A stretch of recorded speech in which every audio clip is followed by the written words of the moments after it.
Hello বন্ধুরা, আমি ফায়জাতুন্নেসা জ্যোতি। আমি বাংলাদেশের একজন মেয়ে। আজকে আমি তোমাদের একটা গল্প শোনাবো। সেটা আমার দেবরকে নিয়ে। আমার স্বামী বিদেশ থাকত।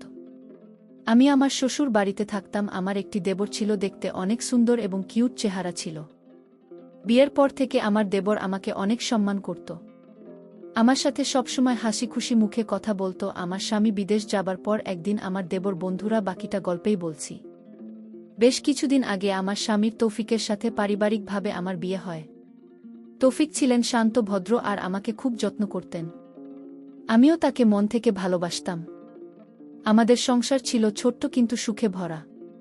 প্রতিদিন সকালে তৌফিক আমার জন্য চা বানাতেন আর আমি তার জন্য তার পছন্দের নাশতা তৈরি করতাম। আমরা একসঙ্গে হাসতাম, গল্প করতাম আর ভবিষ্যতের স্বপ্ন দেখতাম।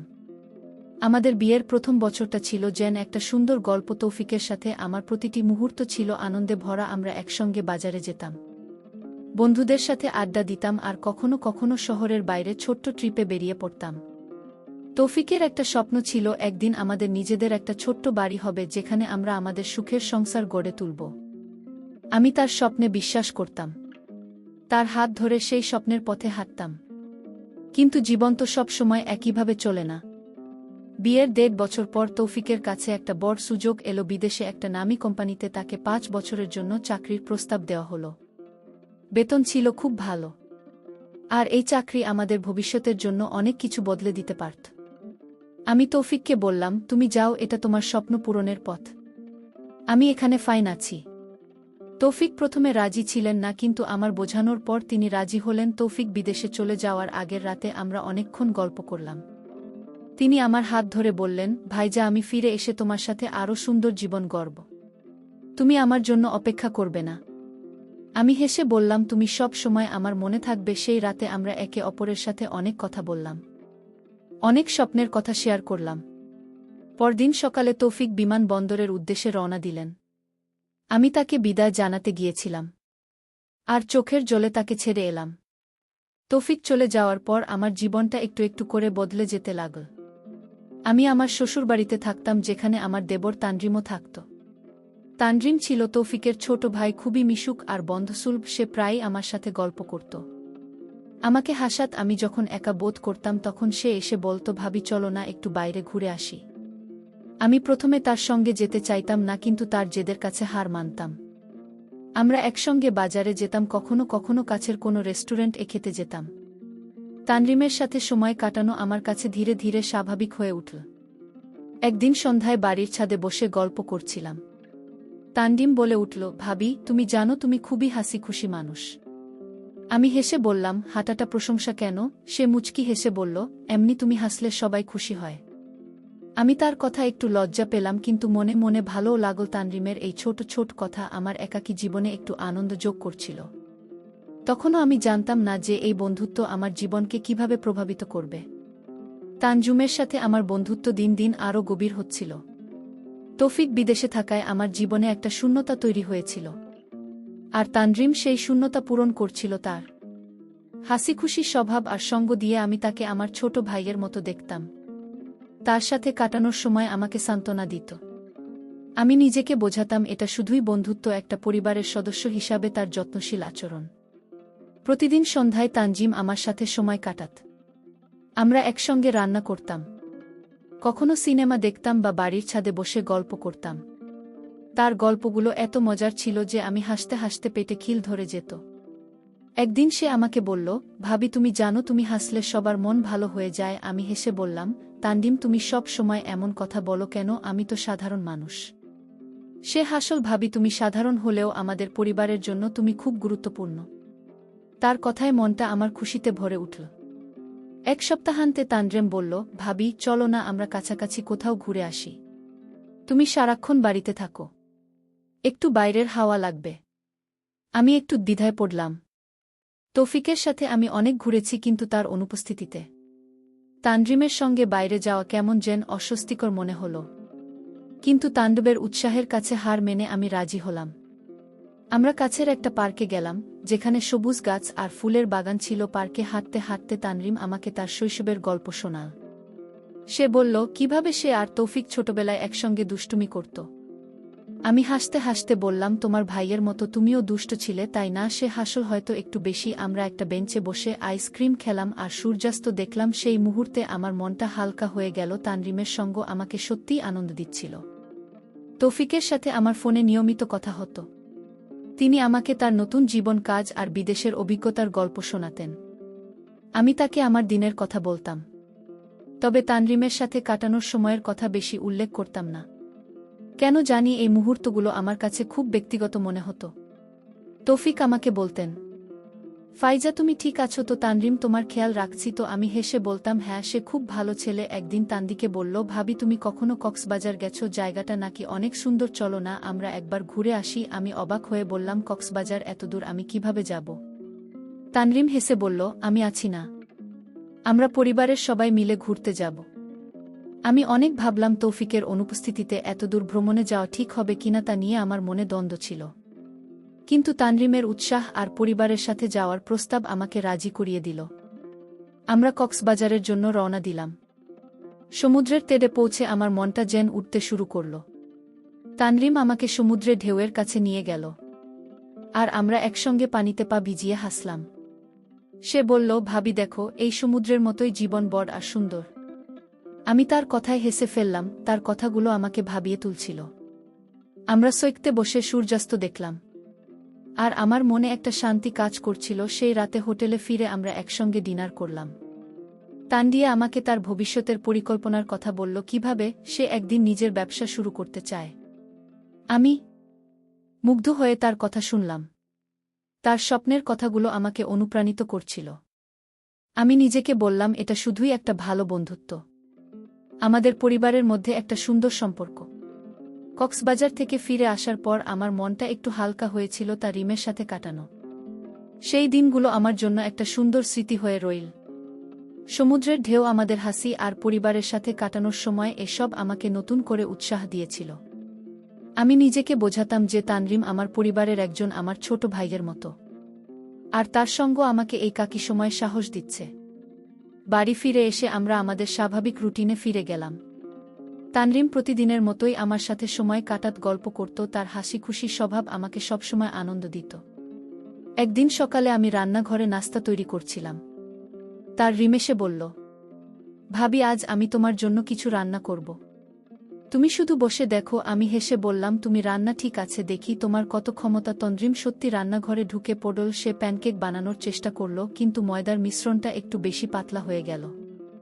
আমি হাসতে হাসতে বললাম, তন্দ্রিম এটা প্যানকেক না স্যুপ হয়ে গেছে। সে লজ্জা পেয়ে হাসল আর বলল, ঠিক আছে ভাবি, তুমি আমাকে শিখিয়ে দাও।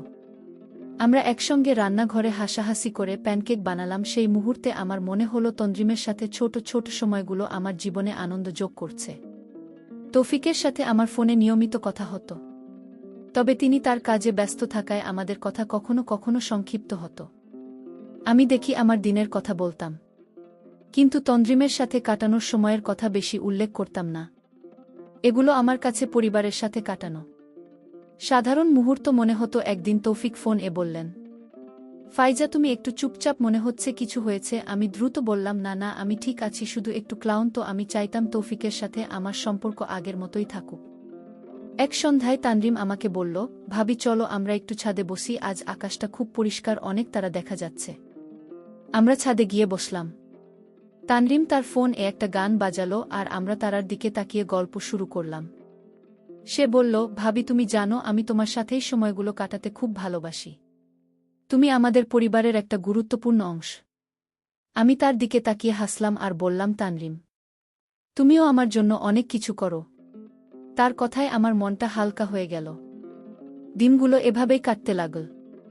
তন্দ্রিম আমার জীবনের একটা সহায়ক অংশ হয়ে উঠছিল। আমরা একসঙ্গে বাজারে যেতাম, কখনো কাছের কোনো ক্যাফেতে বসে কফি খেতাম। একদিন বাজার থেকে ফেরার পথে বৃষ্টি শুরু হলো। আমরা দৌড়ে কাছের একটা দোকানের শেডের নিচে আশ্রয় নিলাম।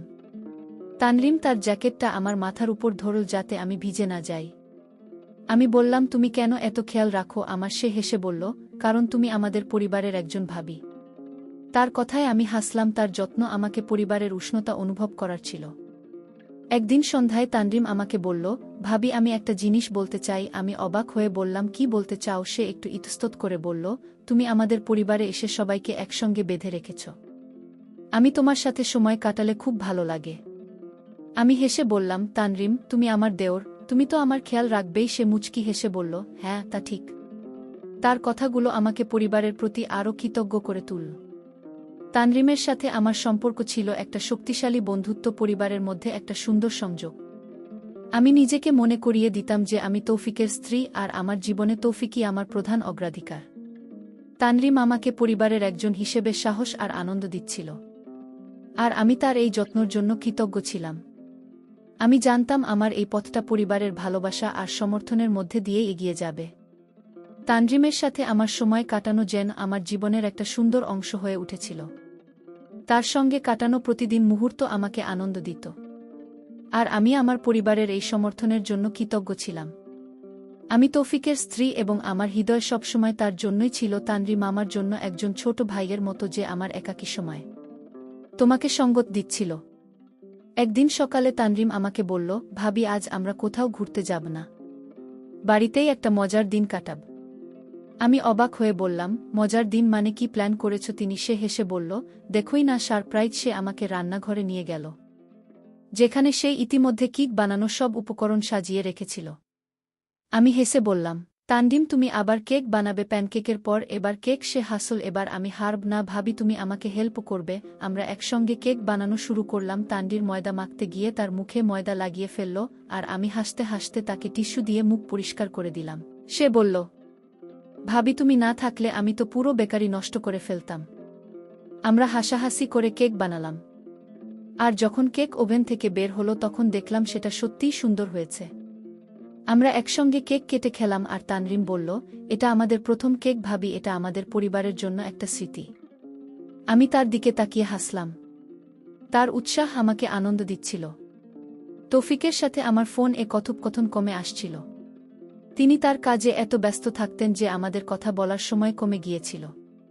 আমি তাকে আমার দিনের কথা বলতাম, তবে তানরিমের সাথে কাটানো সময়ের কথা বেশি উল্লেখ করতাম না।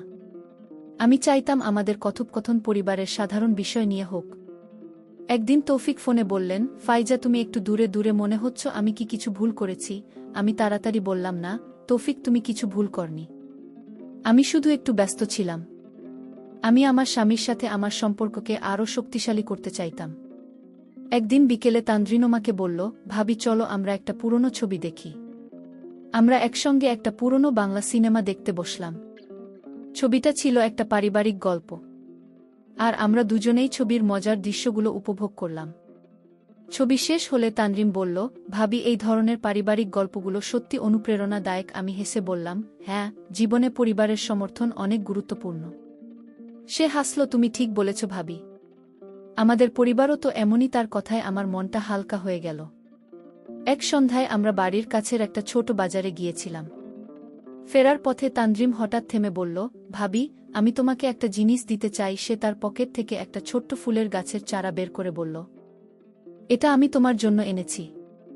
মেয়েটা বাড়িতে লাগাবে আর আমাদের পরিবারের স্মৃতির কথা মনে রাখবে। আমি চারাটা হাতে নিয়ে বললাম, তানব, তুমি সত্যি অনেক ভাবো আমাদের পরিবারের কথা। সে হাসল, তুমি আমাদের পরিবারের একটা গুরুত্বপূর্ণ অংশ ভাবি। তানরিমের এই ছোট ছোট কাজ, তার কথা, তার হাসি আমাকে পরিবারের উষ্ণতা অনুভব করার ছিল।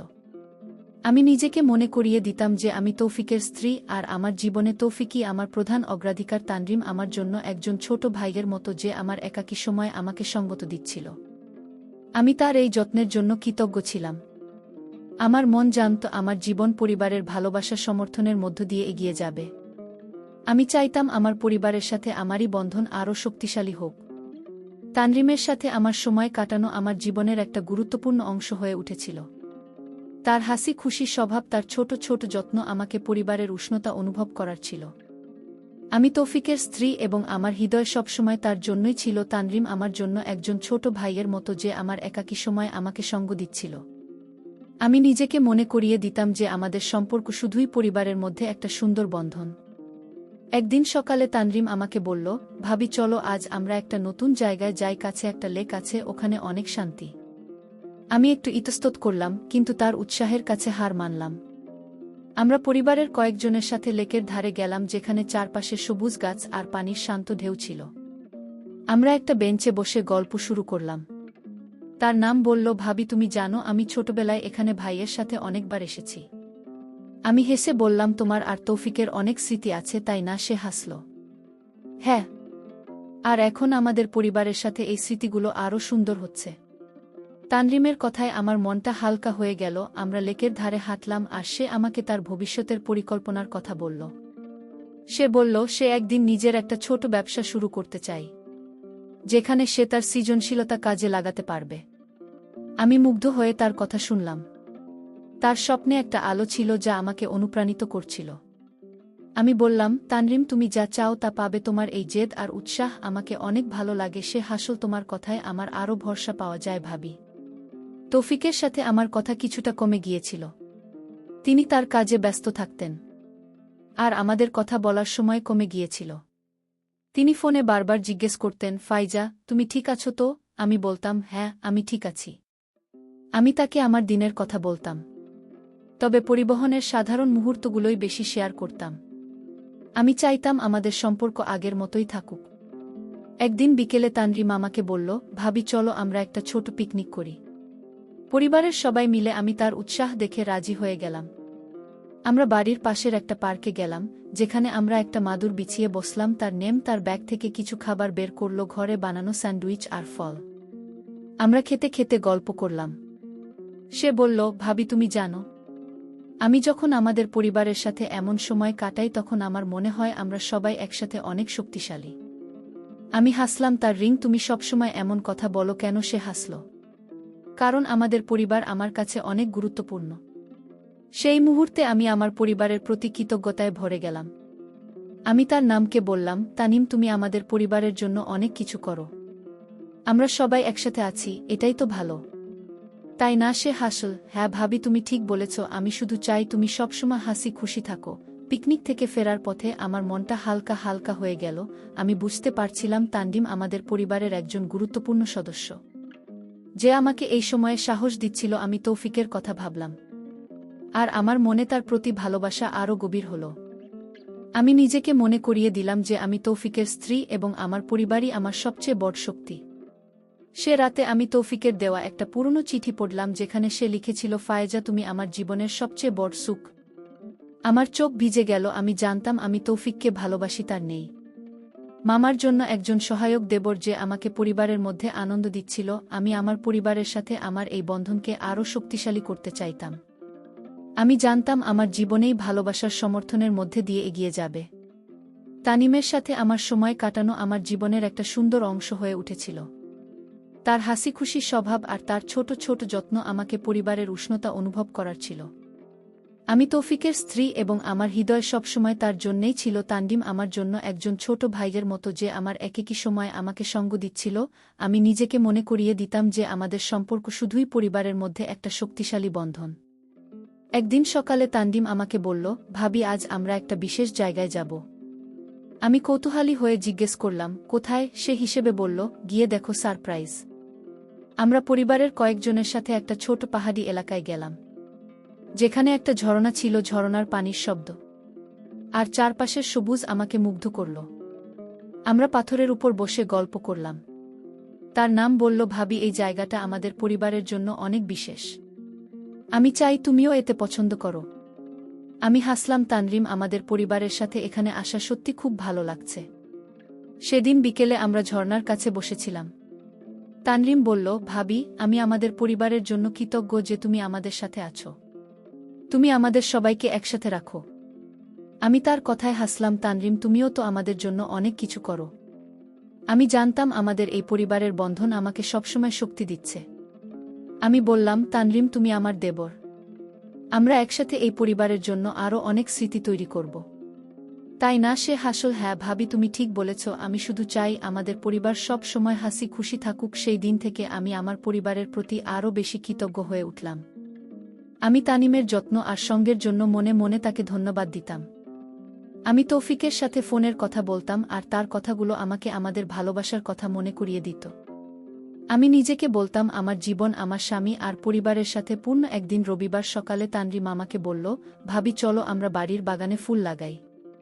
আমরা একসঙ্গে সেই ফুলের চারা লাগালাম যা সে আমাকে দিয়েছিল। মাটি খুঁড়তে খুঁড়তে সে বলল, ভাবি এই গাছটা আমাদের পরিবারের প্রতীক। তুমি এর যত্ন নিও। আমি হাসলাম, তানরিম, আমরা একসাথে যত্ন নেব। আমার মনটা হালকা হয়ে গেল, কারণ আমি জানতাম আমাদের এই সম্পর্ক পরিবারের ভালোবাসার মধ্যেই সীমাবদ্ধ। একদিন রাতে আমি তৌফিককে ফোন করলাম। আমি বললাম, তৌফিক, আমি তোমাকে খুব মিস করি, তুমি কবে ফিরবে? তৌফিক হেসে বললেন, ফাইজা, আর একটু সময়, আমি ফিরে এসে তোমাকে আরও বেশি সময় দেব। আমি হাসলাম, আমি অপেক্ষা করব। আমাদের পরিবার আমাকে শক্তি দিচ্ছে। তৌফিক বললেন, আমি জানি ফাইজা, তুমি আমার জীবনের সবচেয়ে বড় সুখ। আমার চোখ ভিজে গেল। আমি জানতাম আমি তৌফিককে ভালোবাসি এবং আমাদের পরিবার আমাকে সব সময় সাহস দিয়েছে।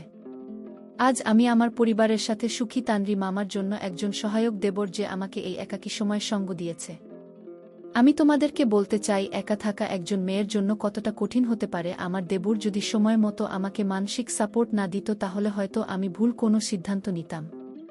সবশেষে বন্ধুরা, আমি তোমাদেরকে বলতে চাই, মানসিক সাপোর্ট এর জন্য একজন প্রিয় মানুষের সান্নিধ্য খুবই জরুরি হয়ে পড়ে। তাই আমাদের উচিত জীবনটা হাসিখুশিতে কাটানোর জন্য একজন প্রিয় মানুষ যে মন বসবে, মনের কথাগুলো বুঝবে। বন্ধুরা, ভিডিওটি ভালো লাগলে লাইক, শেয়ার এবং চ্যানেলটি সাবস্ক্রাইব করে আমাকে সহায়তা করবেন। সবাইকে ধন্যবাদ।